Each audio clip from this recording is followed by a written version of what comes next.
안녕하십니까. 이번 시간은 3장 조적조의 문제풀이 실전다지 이 부분을 보도록 하겠습니다. 그럼 2번 문제 풀어두시고 다음 점토 벽돌의 치수, 길이, 나비, 두께로 이렇게 해놨습니다. 그럼 보통 이 점토나 이런 시멘트 벽돌이 보통 표준형 벽돌로 많이 제작되고 있죠. 그래서 여기에서는 표준형 벽돌을 우리가 나타내고 있네요. 치수. 표준형 장례형 벽돌. 이 표준형 벽돌, 장례형 벽돌의 경우는 보통 치수를 표현할 때 항상 먼저 이 벽돌의 치수 개념은 길이를 먼저 나타냅니다. 길이 곱하기 너비 곱하기 두께의 순으로 나타냅니다. 길이, 너비, 두께의 순으로 우리가 나타냅니다. 길이 곱하기 너비 곱하기 두께의 순으로 나타내면 됩니다. 그래서 표준형 벽돌의 경우는 치수가 이렇게 됩니다. 그래서 이 부분의 길이가 될 거고요. 길이 다음이 너비 그리고 두께의 순으로 나타내 주시면 됩니다. 그래서 길이가 190 곱하기 90 곱하기 두께 57의 형태로 표현하면 된다. 치수는. 그래서 개념 알아두시기 바랍니다. 그리고 6번 문제. 일종 점토 벽돌의 압축 강도로 옳은 것 해가지고 나왔습니다. 그래서 일종의 압축 강도, 일종 부분. 그래서 압축 강도하고 흡수율 개념. 그래서 보통 압축 강도적인 측면하고 흡수율 두 가지를 동시에 보도록 하겠습니다. 흡수율. 그러면 거기 일종이라 했죠. 일종. 그래서 일종하고 그 다음에 2종 그리고 3종 해서 여기에 따라 틀려집니다. 그래서 일종은 압축 강도가 21메가파스칼 20메가 그다음에 흡수율 개념. 흡수율은 일종이죠. 보통 강도는 크고 강도하고 흡수율은 반비례 관계라고 보시면 됩니다. 그래서 이거는 흡수율이 10%고 그리고 2종의 경우는 압축 강도가 16메가파스칼이죠. 16메가파스칼 되고 이때 흡수율은 13%가 되어 주시면 됩니다. 3종 압축 강도는 우리가 11메가파스칼. 그리고 흡수율은 15%가 되어주면 됩니다. 그래서 간략히 정리를 한번 해 놓으시기 바랍니다. 강도하고 흡수율적인 측면에서 봐두시고요. 그러면 흡수율은 그러면 이하가 붙을 거고 이하 적어야 되니까 그러면 강도는 이상이 붙어주시면 돼. 이상. 개념상 우리가 알아두시기 바랍니다. 정리를 해두고요. 그 다음에 11번 문제. 흡수율이 적고 내마멸성과 강도가 커서 바닥 깔기에 많이 사용하는 벽돌에 대해서 했죠. 1번은 이제 포도용, 도로 포장용 벽돌이 되거든. 도로 포장용 벽돌이 포도용 벽돌이고, 그래서 도로 포장용 벽돌이 포도용 벽돌입니다. 도로 포장용 벽돌. 그래서 마모성이 좋아야 되죠. 그래서 내마멸성 또는 마모성이라고 하고 있죠. 그래서 도로 포장용 벽돌의 개념이고, 오지벽돌은 오지물을 바른 걸 우리가 오지벽돌의 유약을 오지물이라고 합니다. 그래서 오지물을 발랐다 해서 그래서 약간 강택이 나는 벽돌이죠. 그것이 오지벽돌입니다. 그리고 내하벽돌은 고온에 견디도록 해서 꿀뚝이라든지 벽난로, 내부와 같은 데 쓰는 것이 저걸로 보시면 되죠. 보시고 그 다음에 13번에 하루 동안에 쌓는 벽돌의 높이 제한의 이유로 맞는 거. 벽돌을 많이 쌓게 되면 자, 벽돌과 벽돌 사이에 자, 이거죠. 모르타르를 우리가 하잖아요. 모르타르가 들어갑니다. 그럼 무게에 의해서 이게 눌려져요. 그러면 얘가 제대로 부착 강도가 나오지 않습니다. 그러면 부착 강도가 나오지 않기 때문에 그 상태에서 이런 붕괴가 될 수 있죠. 한쪽이 많이 눌리고 그래 되면 그렇기 때문에 우리가 이 높이 제한을 두고 있는 겁니다. 그래서 보통 우리가 쌓는 높이는 보통 기준은 벽돌이든 블록이든 보통 표준은 1.2m를 표준은 1.2m를 기준 잡고 있고 보통 최대가 1.5m 개념이 됩니다. 최대는 1.5m를 잡고 보통이 1.2m로 잡고 있습니다. 알아두시면 되고 그 다음에 15번 문제 보시면 벽돌 쌓기에 대해서 옳지 않는 것 해가 나왔습니다.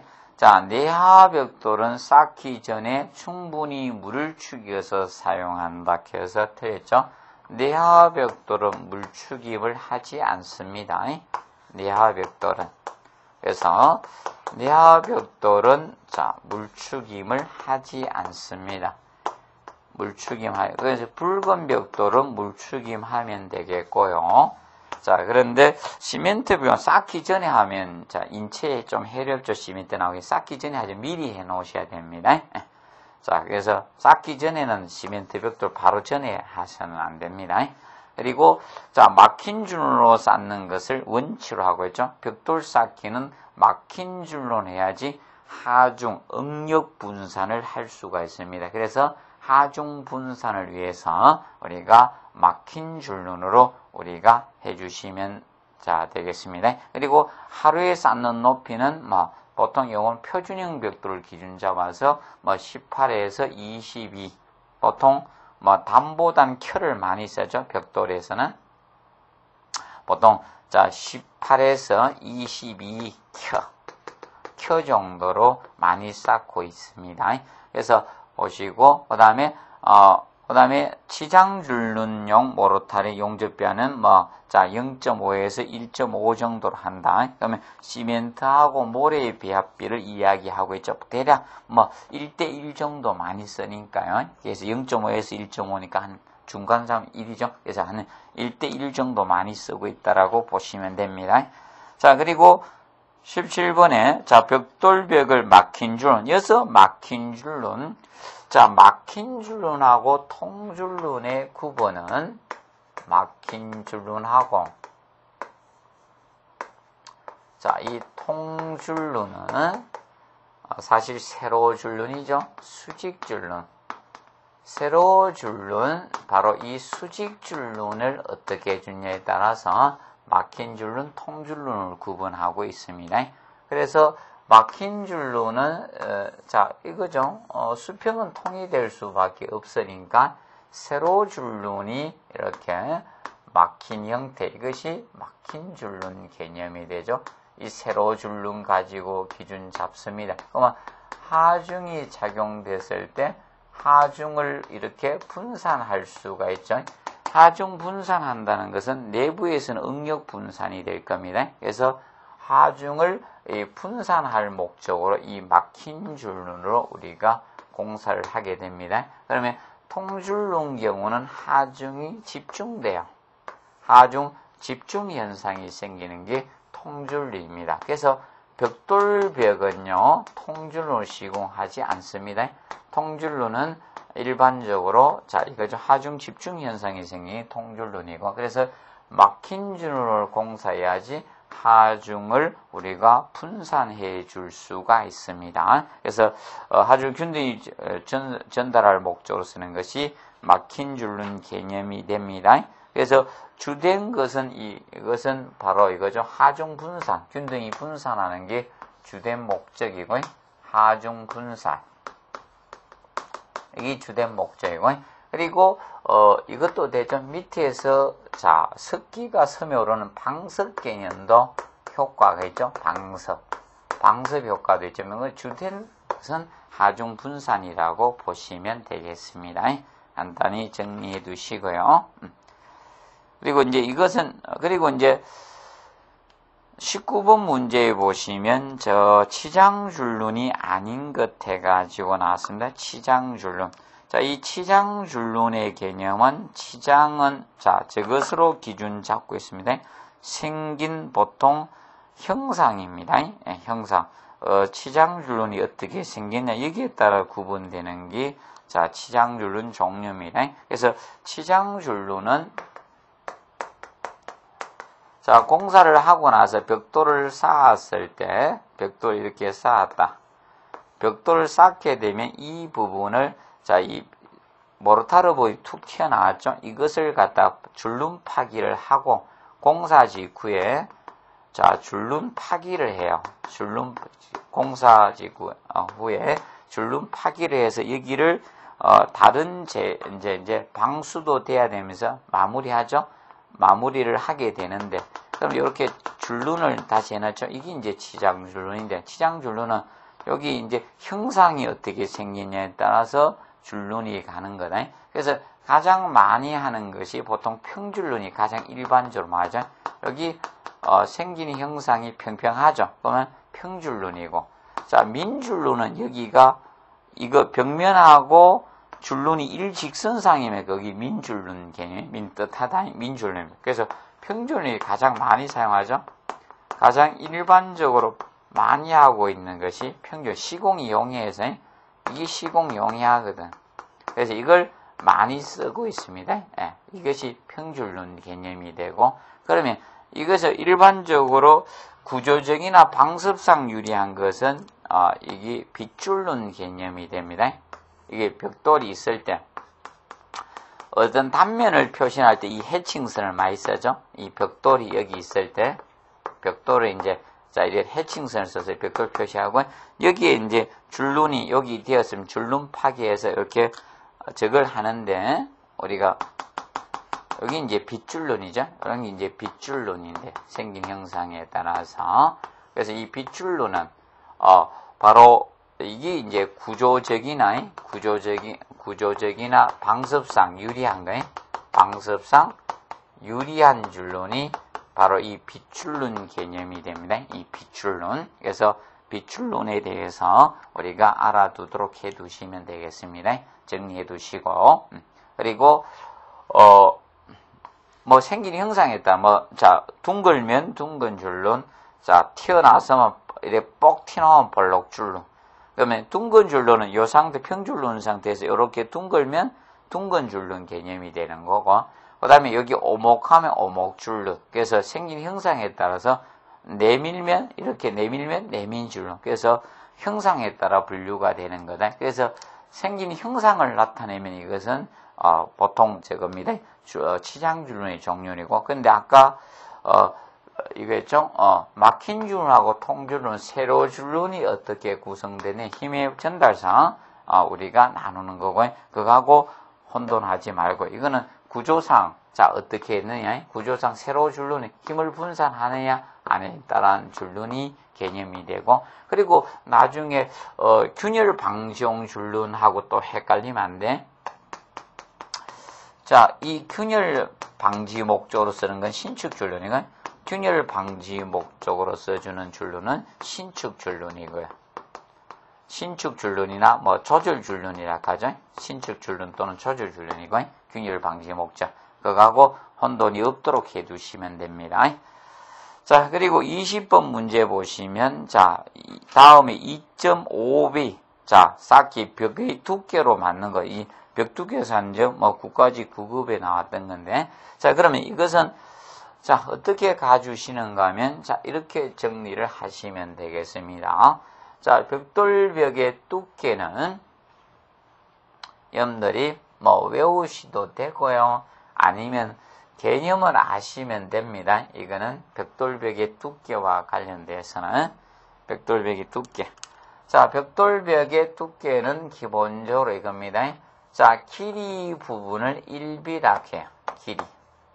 길이 부분의 두께, 이 길이 부분의 두께를 1비락 하고요. 0.5비의 개념은 이걸 0.5비락 합니다.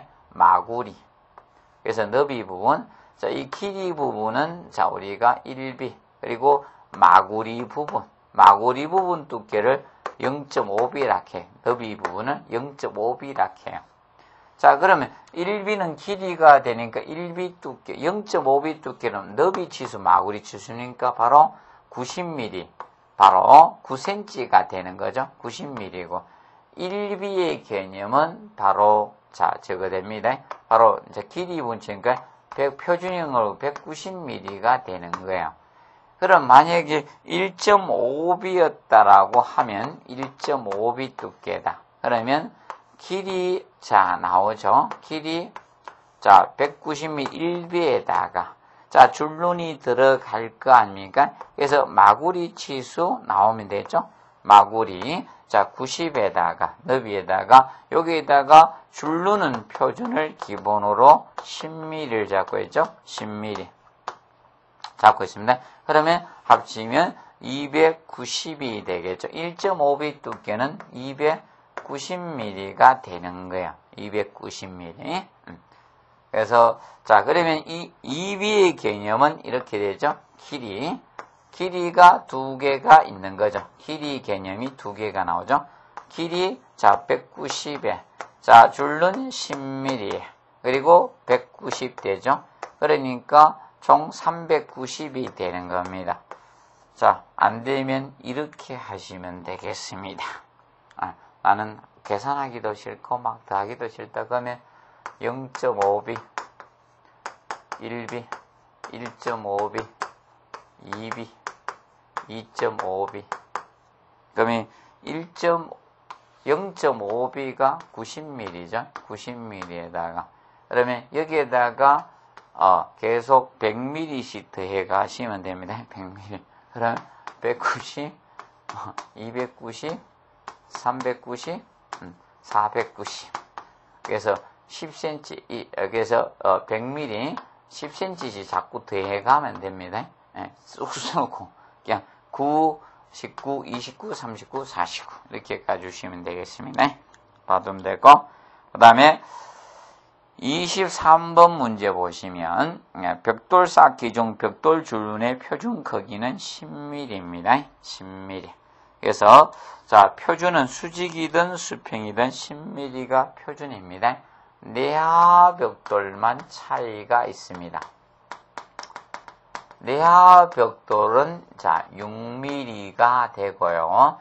그 다음에 일반 자, 이 블록이나 기타 벽돌하고 기타 벽돌 부분하고 다 나머지 벽돌하고 블록은 두 개가 표준이 10mm를 잡고 있습니다. 표준 10mm입니다. 10mm가 표준됩니다. 정리를 해 두시고요. 그 다음에 25번 다음 벽돌 쌓기에서 모서리가 튼튼한 구조에 나왔습니다.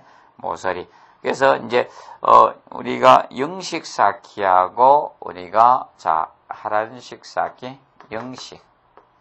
자 영식 쌓기하고 자 하란식 쌓기하고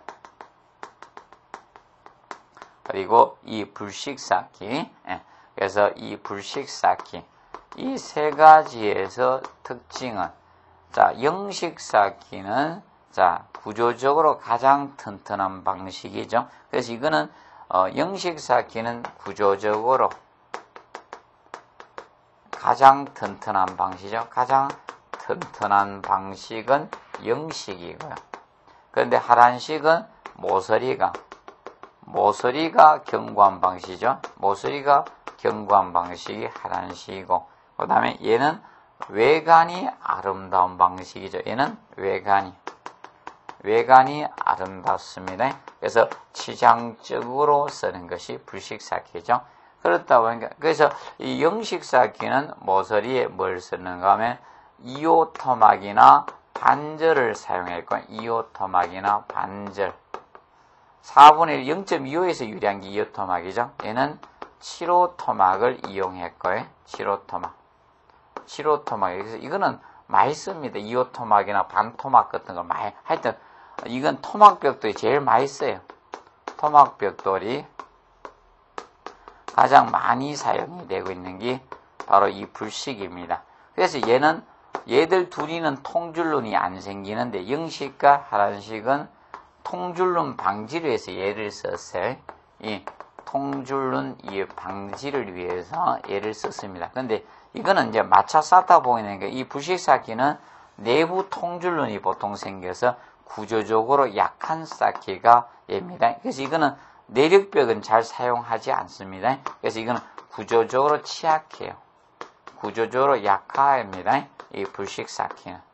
그래서 간략히 정리해 두시면 되겠습니다. 그래서 모서리가 튼튼한 방식은 하란식 쌓기가 됩니다. 그 점 알아두시고요. 그 다음에 26번에 보시면 하란식 쌓기나 영식 쌓기에서 7호 토막이나 2호 토막을 사용하는 이유는 바로 이겁니다. 통줄눈을 갖다가 방지하기 위해 생기는 걸 방지하겠습니다. 그래서 하란식 쌓기에서 7호 토막도 동일합니다. 그래서 같은 형상이라고 보시면 되겠습니다. 정리해 두시고요. 그 다음 29번 문제 보면 자 벽돌벽체에서 한 단을 내쌓기 때 내미는 길이었습니다.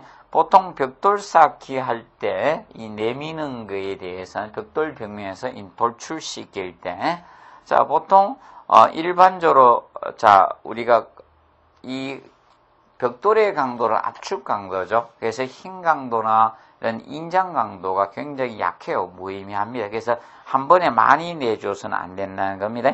한 켜씩 이렇게 내릴 때는 8분의 1비 내주고 만약에 2켜로 이렇게 내줄 때는 이 2켜로 내줄 때는 4분의 1까지 가능합니다. 근데 조금씩 내민 한도가 너무 많이 내미서는 안 되고 내민 한도는 보통 2비를 최대 한도로 봐주고 그 다음에 이제 강도나 시공성에서 우리가 길이 쌓기로 내밀어서는 안 됩니다. 내미는 쌓기에 대해서는 우리가 마구리 쌓기로 내준다는 것을 우리가 같이 알아두시면 됩니다. 쌓기에서는 마구리 쌓기로 하는 것이 강도성이 길이 쌓기로 하면 안 되고 이렇게 길이로 내밀면 안 되고 마구리 옆에서 봤을 때는 이렇게 마구리 이렇게 내밀어 줘야 됩니다. 이렇게 길이로 내밀면 이게 떨어질 수가 있으니까 그 점 좀 주의해서 접근해 주시면 됩니다. 그리고 31번 문제 보시면 조적벽체에 영향을 미치는 자 사항으로 가장 사항 중 관계가 없는 것에 대해서 물었네. 그러면 조적벽체의 이제 영향 미치는 강도죠. 이 벽체 강도에 영향을 주는 인자. 벽체의 강도. 자, 이 벽체 강도에 이제 영향을 주는 인자들에 대해서 다룬 것이 바로 31번이에요. 자, 뭐 벽의 두께나 압축 강도, 모터의 접착 강도 이런 거, 벽돌 쌓기 방법 이런 건 관계 있겠죠? 벽돌, 자, 이 쌓기, 벽돌, 이 쌓기 이런 방법, 방식 이런 거는 관계가 있습니다. 그다음에 이제 시공 정도, 시공 정도라든지 시공도 이런 거에 대해서 영향을 줍니다. 그런데 이 벽돌의 강도도 영향을 주는데 벽돌 강도는 압축 강도입니다. 벽돌은 압축 강도가 영향을 주고 그래서 벽돌의 힘 강도나 인장 강도 얘는 거의 무시합니다. 이거는 무의미합니다. 무시합니다. 보통 저것이. 그래서 알아두도록 해두십시오. 그리고 32번 문제 보시면 다음 벽돌벽에 장식적인 구멍을 내어서 쌓는데 이용한 것은 자 영농 쌓기죠. 그러면 세워 쌓기는 이게 세워 쌓기죠. 이렇게 벽돌 세워서 쌓는 거. 세워 쌓기는 보통 저런데 작은 계구부 상부에 아치 쌓기를 평아치 쌓기 할 때 이렇게 세워 쌓습니다. 평아치 할 때. 그리고 요렇게 쌓으면 옆세워 쌓기라고 합니다. 옆세워 쌓기. 그러면 옆세워 쌓기는 이렇게 경사지어 쓰는데 요 창대 쌓기 할 때 창문 아래 벽돌 옆세워서 약간 15도 경사지어서 옆세워서 쌓아주는데 그런 경우에 많이 하고 그 다음에 영농 쌓기가 이제 구멍을 내어서 쌓는 거죠. 그리고 업모 쌓기도 이것도 장식 쌓기인데 이렇게 45도 경사지게에 톨톨 튀어나오게 한 것, 이것이 업무 쌓기가 됩니다. 그 점 알아두고, 그 다음에 넘겨서 36번 문제. 다음 조적조의 구조 기준에 옳지 않는 것해가 나왔습니다. 자, 내력벽은, 자, 보통 높이 제한을 두고 있죠. 내력벽. 그래서 1, 2, 3번 다 내력벽에 대해서 다뤘네. 내력벽. 그래서 이제 법의 규정에서 이 내력벽, 하중을 지지 분담하는 벽은, 내력벽은, 첫째, 높이 제한이죠. 내력벽에 대해서 높이 제한이 있고요. 높이 제한. 높이 제한 중 2층 벽의 높이 제한이 사실이죠. 2층 벽. 2층 벽에 대해서 제한이 있습니다. 4m 이하로 제한을 두죠. 4m 넘을 수 없다라고 높이 제한을 두고 있습니다. 그리고 내력벽에 대해서 길이 제한을 두고 있죠. 길이 제한. 자, 그래서 10m 이하로 하라고 길이 제한을 두고 있고, 그 다음에 내력벽으로, 자, 이 둘러싸인 바닥 면적 제한을 두고 있죠. 바닥 면적 제한을 두고 있습니다. 그 면적 제한이 최대치가 80제곱미터죠. 이하로 하라고 규정하고 있습니다. 정리해 두시고, 그 다음에, 그래서 80제곱미터 이하로 해주시고, 그 다음에 이제 토합을 받는 벽은, 토합을 받는 벽의 경우는, 이 벽의 경우는 구조 제한을 두고 있죠. 구조 제한을 두고 있습니다. 이때 원칙은 조적조로 할 수 없다. 원칙은 조적조로 할 수 없습니다. 할 수 없는 것이 원칙이지만 예외는 경미한 경우는 하되 토합을 받는 경우가 2.5m 이하일 때는 자 벽돌조로 할 수 있는 규정을 줬죠. 벽돌조가 가능합니다. 예외적으로. 그 점 알아두시면 되겠고요. 그래서 높이에 대해서 해놨죠. 자, 벽돌조의 내력벽 높이는 20분의, 자, 블록조가 16분의 1이고, 자, 벽돌조는 20분의 1 이상 두께를 해주시면 됩니다. 자, 그래서 벽의 두께에 영향을 주는 인자들이, 자, 이런 것들이죠. 벽 두께. 벽 두께에 영향을 주는 인자는, 영향을 주는 요소는, 대표적으로 이런 것들이 있습니다. 첫째, 내력벽. 자, 내력벽하고 비내력벽인 칸막이벽하고, 그러면 내력벽에 영향을 주는 인자는, 자, 층수, 층별이 영향을 주고요. 1층 이하, 2층 이하에 따라서. 그리고, 자, 건축물의 높이가 영향을 줘요. 건축물 높이. 그리고 자 내력벽 길이, 이 벽의 길이가 영향을 줍니다. 벽의 길이가 영향을 주고, 그 다음에 내력벽으로 둘러싸인 바닥 면적, 둘러싸인 바닥 면적이 60제곱미터 이하냐 초과냐, 바닥 면적이 영향을 주고, 그리고 이거는 법에서는 요 네 가지고, 그 다음에 이제 벽의 높이, 높이가 벽 두께에 영향을 줍니다. 칸막이 벽은, 자, 이거죠. 테두리보의 설치 유무가 영향을 주고요. 그리고, 자, 작용되는 하중이 영향을, 칸막이 벽의 두께는 이런 요소들이 영향을 준다라고 간단히 알아두시면 되겠습니다. 그 다음에 39번 문제. 벽돌인 경우 내력벽 두께는 그 벽의 높이, 자, 20분의 1 이상 되면 되죠. 그리고 블록조는 16분의 1 이상이 된다는 점 다시 한 번 더 보시고요. 그 다음에 42번 문제. 토합을 받는 부분의 높이가 얼마일 때 자, 예외적으로 벽돌조로 할 수 있다 했습니다. 원칙적으로 조적조는, 행력을 받는 경우는 저걸로 할 수가 없습니다. 조적조를 할 수 없지만, 토합을 받을 때는 토합도 행력이니까. 그런데 경미한 경우는 가능하다. 2.5m 이하일 때 토합을 받는 경우에, 그래서 벽돌조로 할 수 있었다는 점 우리가 알아두시고요. 그 다음에 43번에 조적 쪽 칸막이 벽의 두께는 최소 기준은 자 90mm, 9cm 이상이 돼주면 되죠. 칸막이 벽은 최소 두께가 9cm 이상만 돼주면 되는데 보통 직상층에 칸막이 벽이 설치되어 있거나 또는 저 경우는 예외를 인정합니다. 보통 중요 구조물 이렇게 설치될 때는 보통 19cm 이상으로 합니다. 그런데 테두리보가 설치된 경우는 그러하지 아니합니다. 그래서 간략히 정리를 해 두시기 바랍니다. 그 다음에 47번 문제. 자, 보강 조적벽에 균열이 생기는 원인이 아닌 것에 나왔습니다. 균열. 그래서 이 조적벽, 벽체의 균열의 원인. 보통 벽체의 균열이 생기는 것은 여러 가지 원인에 대해서 이 균열은 발생이 될 겁니다. 그러면, 계획 설계상 우리가 균열이 생기는 경우도 있고, 그 다음에, 시공상 결함이 생기는 경우도 있을 겁니다.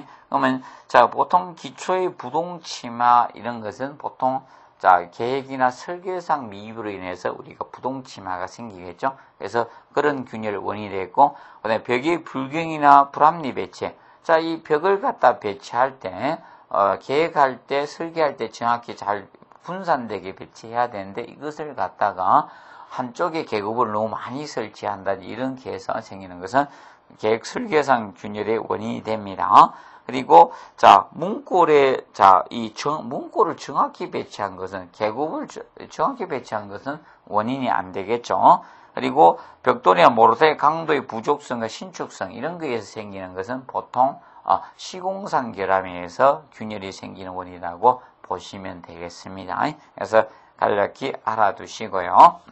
그 다음에 50번 문제 보시면 50번에 각 층의 대림벽으로 구획된 벽의 문골나비 합계는 그 벽의 길이 얼마로 해야 되냐 이렇게 해놨습니다. 그래서 대림벽.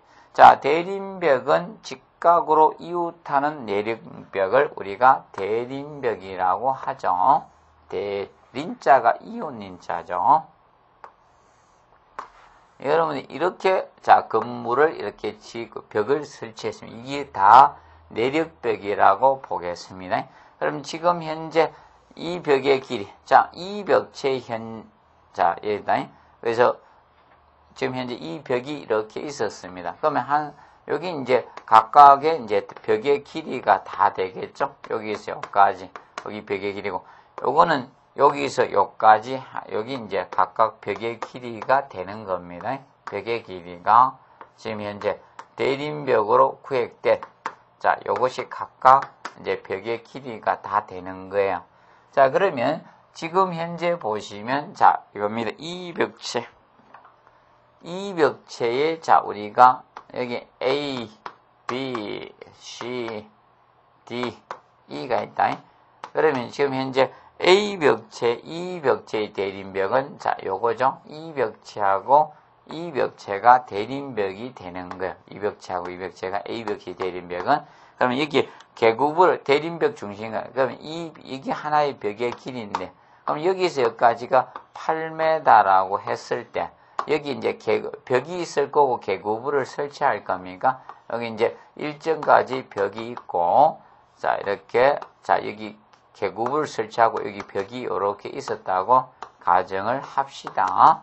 벽이 있으면 이때 너비 합계 계급의 합계 이 벽길의 2분의 1이라 그러면 예를 들어서 이게 8m였으니까 이게 2분의 1 이하가 돼야 됩니다. 그러면 계급의 합계는 4m 이하가 되는 문골은 너비는 4m 이하로 해야 되는데 2분의 1을 넘을 수 없어요. 2분의 1 이하로 보통 설계를 해줘야 됩니다. 그 점 우리가 알아두시고 그래서 되면서 이때 이겁니다. 대림벽 여기 벽이 이렇게 있을 때 계급부를 설치할 때 겁니다. 요 내력벽 두께 최소한 여기 그 내력벽 두께 2배 이상은 돼야 돼요. 2배 이상. 그리고 요것도 2배 이상 내력벽 두께 2배 이상 돼야 됩니다. 떨어뜨려 가지고 최소한 설치. 그럼 내력벽 두께가 20cm였다. 그럼 최소한 40cm 떨어뜨려 놓고 이것도 40cm 이상 돼야지 이 개구부를 설치해 주라. 너무 가까이 설치해서는 안 된다는 겁니다. 그 점 우리가 알아두시고, 그래서 개구부가 많으면 약해져요. 그래서 건물은 위험해집니다. 그래서 개구부는 최소화하는 것이 조적조의 보강이라고 보시면 되겠습니다. 그 점 알아두시고, 그래서 거기 53번 문제 보시면, 자, 창문과 창문 상호간 또는 창문과 대림벽 중심간의 수평거리. 그래서 이 벽지 대림벽이 예랐겠죠? 그럼 대림벽하고 중심간 요 거리, 그리고 창문과 창문 요때, 요거는 최소한 수평 그 벽 두께 2배 이상은 돼야 돼. 최소한 내력벽 두께 2배 이상은 유지를 우리가 해 주셔야 됩니다. 그리고 우리가 설치한다는 점을 명심해 두시고요. 그래서 수평 개념사, 그리고 이 개구부에 넣은 대림벽 구획된 벽의 길이에 개구 2분의 1 이하로 해야 된다. 그래서 요 개념 설명드렸고, 그 다음 이제 개구부를 봤을 때 이겁니다. 개구부가, 자, 우리가 저걸로 봤을 때 여기가 1층이고 여기가 2층 인면상 봤을 때 그 개구부를 갖다 이렇게 설치를 할 거 아닙니까? 설치를 했어요. 아래층, 2층에. 그러면 여기는 뭐 발코니 도면 여기 많이 내려오겠죠? 그래서 이제 이렇게 되면 보통 이제 상하층, 아래층, 위층에 이 상하층 개구부는 동일 수직선상에 둬야 됩니다. 상하층 개구부 위치는 동일 수직선상에 둬야 돼. 동일 수직선상. 동일 수직선상에 자, 배치를 해줘야 되고요. 이때 자, 아래 위에 수직간 최소한의 거리, 요거는 상하층 개수직은 60cm 이상은 최소한 돼줘야 됩니다. 60cm 이상 우리가 해 주셔야 됩니다. 봐두고. 근데 이제 개구 폭이 이게 넓게 되면 위에다가 자, 인방보가 보강되는데, 자, 이 철근 콘크리트 인방이나 아니면 자, 이 철골보로 철근 콘크리트 보된 인방이 아니면 철골보의 인방을 우리가 설치해 줘야 되는 이 기준이, 이 폭이 얼마를 기준 잡아 1.8m 1.8m 초과할 때 넘을 때는 철근 콘크리트보나 철골보의 인방보로 우리가 보강을 해 주셔야 된다는 점을 우리가 알아두도록 해 두시면 되겠습니다. 그리고 내미연 창이나 내쌓기 창에 이렇게 돌출한 부분의 창에 대해서는 우리가 철근이나 이런 걸로, 철근 콘크리트 이런 걸로 보강을 우리가 해주는 것이 기본이 된다는 점을 우리가 알아두도록 해 두시면 되겠습니다. 간단히 보시고요. 그 다음에 홈파기의 개념은 60번에 벽의 홈파기의 개념은 이걸 홈파기라 할게. 자, 전선이나 배관 등을 매입하기 위해서 우리가 홈을 파는데, 이 홈파기적인 측면은, 홈파기는 어떻게 파주시는가 하면 이렇게 파면 돼. 그래서 보통 가로홈이 있고 세로홈 개념이 있는데, 가로홈이 좀 위험하죠. 홈파기는. 자, 쉽게 벽의 두께가 어느 정도 유지가 이렇게 되고 있습니다. 그러면 여기에서 이렇게, 자, 이 수평으로 이렇게 이제 가로홈 파는 경우가 있고요. 가로로 이렇게 홈을 파 들어가는 경우는, 그럼 이렇게 파가지고, 이런 식으로 파 들어갈 겁니까? 그럼 이 단면적만큼 힘을 못 전달하겠죠? 그런데, 이렇게 세로로 이렇게 홈을 파게 되면, 요것만큼 전달을 못 하는 거죠? 요것만큼. 요 면적만큼. 그래서, 세로로 홈 팔 때가 유리합니다. 구조적으로. 가로홈은 굉장히 위험합니다. 그래서 가로홈은 그래서 이 길이 제한도 있어요. 길이 제한. 그래서 길이가 3m 이하로 해야 되면서, 자, 이 깊이, 홈의 깊이는 우리가 벽 두께의 3분의 1 이하로 해야 되거든. 그래서 이거는 홈파기는 삼삼하게 가주면 되죠. 3자가 들어가요. 그리고 세로홈의 경우 4분의 3 이상 연속될 때만 벽 두께의 3분의 1 이하라는 그 깊이 제한이 있고요. 그래서 거의 우리가 새로움이 될 수 있으면 파는 것이 유리하다라고 보시면 되겠습니다. 그래서 그 점에 대해서 간단히 알아두시고요. 그 다음에 62번 문제 보도록 하겠습니다. 그래서 KBC 2009 건축 구조 기준에 보강 조적조의 구조 기준을 옳지 않은 것은 해가지고 나왔습니다.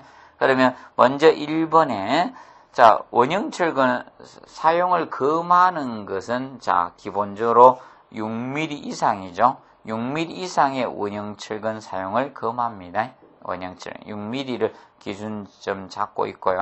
그 다음에 2번에 평행한 철근의 순간경 기둥 단면을 제하고 철근의 공칭 직경이나 또는 25mm보다 작아서는 안 되지만 이음철근은 예외를 두고 있습니다. 그래서 간단히 알아두시고, 그 다음에 3번에 피복 두께는 그라우트의 경우는 6mm고 그라우트는 거친 그라우트의 경우는 12보다 작아서는 안 됩니다. 그 기준 알아두시고, 그 다음에 속빈 조적지 중간살 부분은 수평철근의 설치대로 사용할 수 있고요.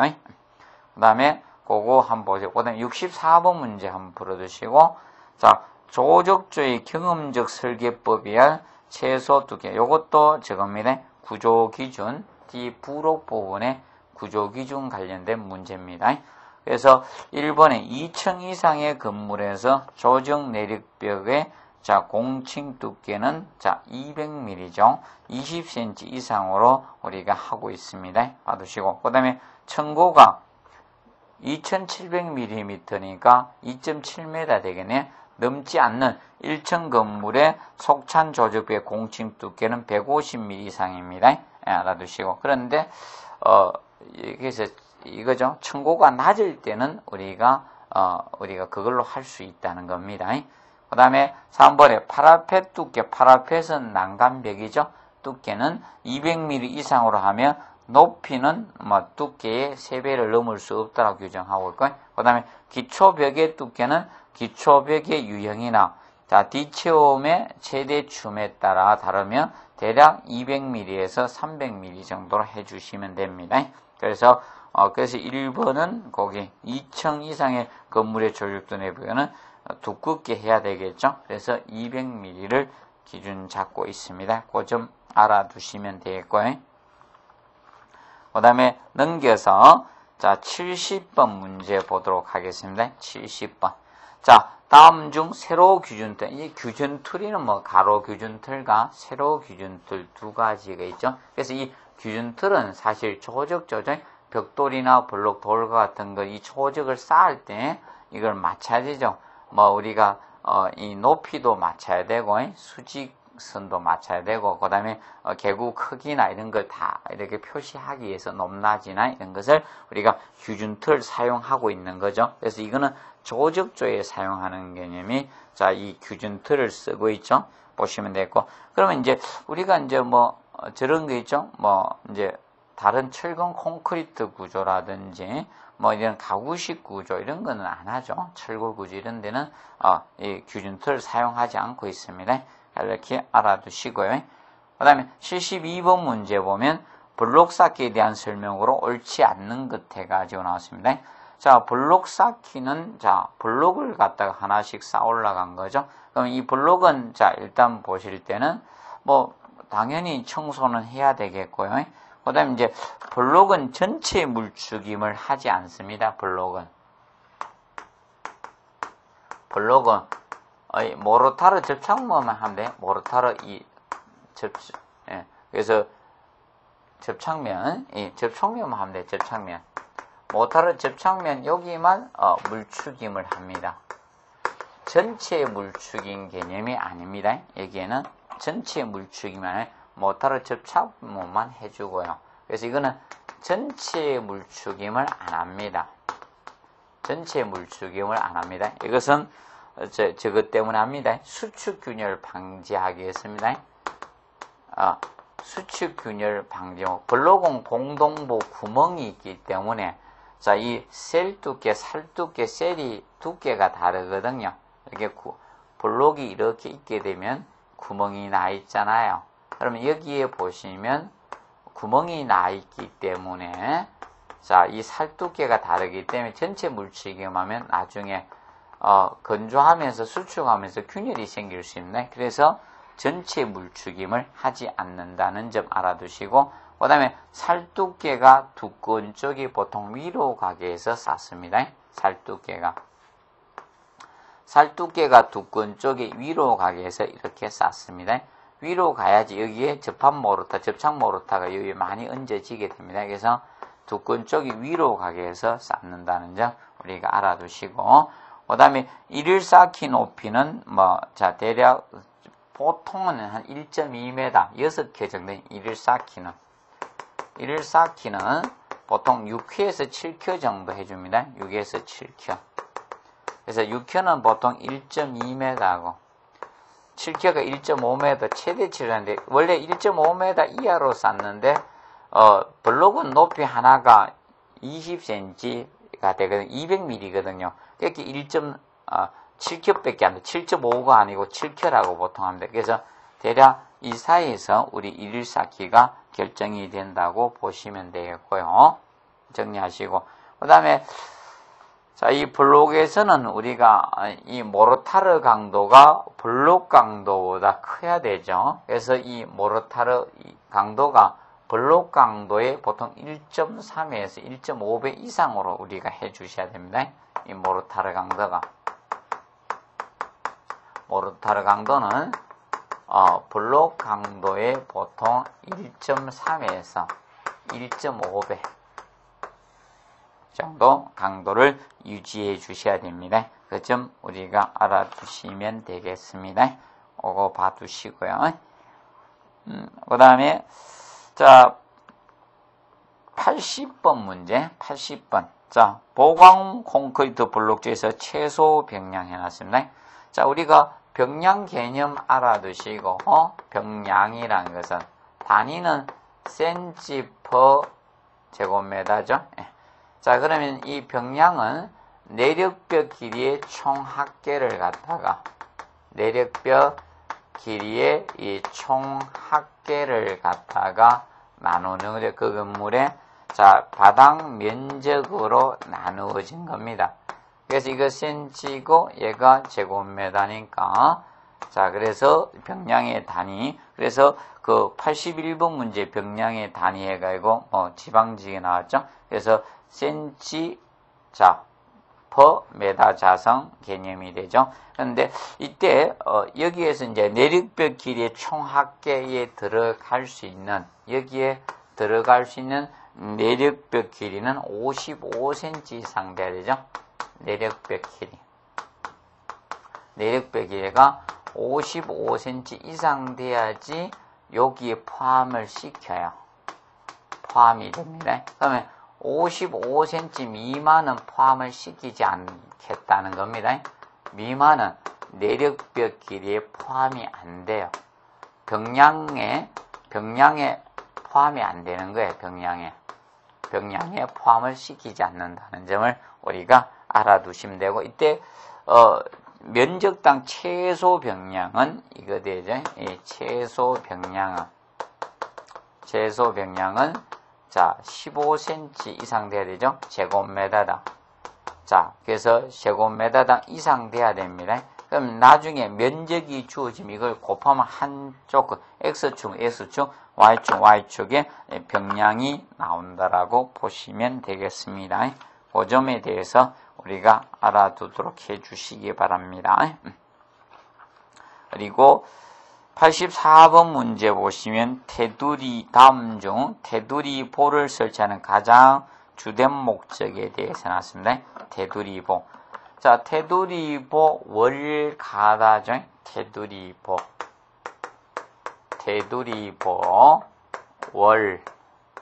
월가다. 그래서 와량이라고도 하죠. 와량. 누워있는 보. 그래서 자, 벽돌 벽체 위, 자, 블록벽이든, 자, 이 벽의 위에, 자, 내력벽 위에다가, 자, 이 철근 콘크리트 볼을 보내는 거죠. 철근 콘크리트 볼을 연속적으로 이 볼을 보내는 겁니다. 그래서 누워있는 보락해서 와량이라 하죠. 그러면 이걸 쓰게 되면 분산된 내력벽을 갖다가 일체하죠. 이 분산된 이 내력벽을 일체화시켜서 일체화하여 자, 하중을 균등히 분산시켜 줄 수 있는 거죠. 하중을 균등히 분산을 시켜 줄 수 있는 겁니다. 분산. 이것이 사실 주된 목적이고, 그리고 행력저항으로 해서 이제 수직균열을 갖다가 방지해 줄 수가 있는 거예요. 그리고 저거 개념이 됩니다. 자, 보통 이 테두리 볼을 쓸 때, 자, 집중하중에 대한 보강. 집중하중 보강. 그럼 여기서 수직균열은 보강볼, 자, 이거, 수평으로 보강됐으니까 그 반대 방향이 수직 방향의 균열을 방지할 수 있는 거죠. 그리고 이제 보강볼록 쪽에서는 이제 세로 철근 정착 개념은 요거는 보강볼록 쪽에서만. 그러면 일반 볼록조도 테두리 보는 있겠죠. 이 보강볼록조에서는 자 바로 세로 철근 정착 개념이 되는 겁니다. 이런 개념 사실 근데 주된 목적은 이거고요. 분산된 이게 제일 주된 역할이다. 가장 주된 목적이라고 보시면 되겠습니다. 자 정리하시고 이번 시간은 여기에서 마무리하고 나머지 문제가 굉장히 많죠. 그래서 나머지 부분은 중요 문제는 다음 시간에 철근 콘크리트 구조하고 같이 하도록 하겠습니다. 자, 수고하셨습니다. 다음 시간에 뵙도록 하겠습니다.